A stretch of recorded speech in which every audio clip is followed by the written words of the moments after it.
அலைக்கும் வரஹ்மத்துல்லாஹி வபரகாத்துஹு. எங்களுடைய வாழ்க்கையை பார்த்தோம்னா எந்த நேரமுமே ஒரே மாதிரியாக ஓடிக்கொண்டிருக்காது.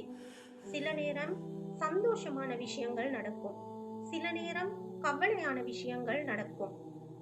உடல் ஆரோக்கியத்தோட நல்லா இருப்போம், ஆனா திடீரென்று சுகையினம் அடைஞ்சிருவோம்.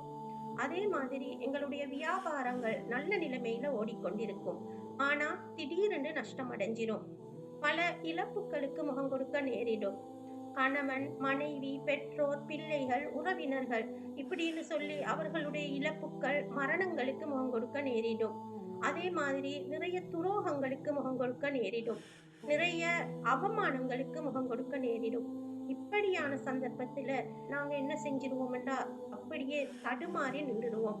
எங்களுக்கு யாராவது வந்து உதவி செய்ய மாட்டாங்களா, யாராவது வந்து எங்களுக்கு ஆறுதல் சொல்ல மாட்டாங்களான்னு சொல்லி நாங்க அந்த நேரத்துல மற்றவர்களை எதிர்பார்த்தவர்களாக இருப்போம். ஆனா இந்த நேரத்துல எனக்கும் உங்களுக்கும் ஞாபகம் வர வேண்டிய ஒரு திருமறை வசனம் இருக்குது. அல்லாஹ் தாலா தன் திருமறையில சொல்றான், வமா தௌஃபீகி இல்லா பில்லா, எனக்குரிய உதவி அல்லாஹுவை கொண்டே தவிர வேறில்லை அப்படின்னு சொல்லி சொல்றான்.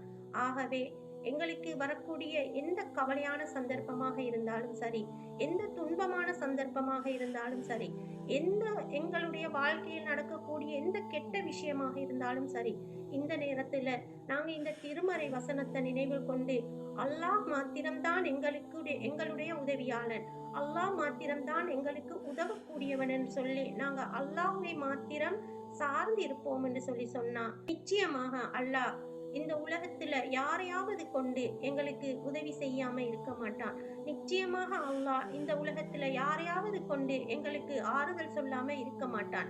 ஆகவே இந்த உலகத்துல நாங்க முகம் கொடுக்கிற எந்த கவலையான விஷயமாக இருக்கட்டும், எந்த துன்பமான விஷயமாக இருக்கட்டும், எந்த இழப்பாகட்டும், எந்த நஷ்டமாகட்டும், அந்த நேரத்துல அப்படிப்பட்ட சந்தர்ப்பத்துல நாங்க மனதில கொள்ள வேண்டிய ஒரே ஒரு வசனம், வமா தௌஃபீகி இல்லா பில்லா, எனக்குரிய உதவி அல்லாஹுவை கொண்டே தவிர வேறில்லை.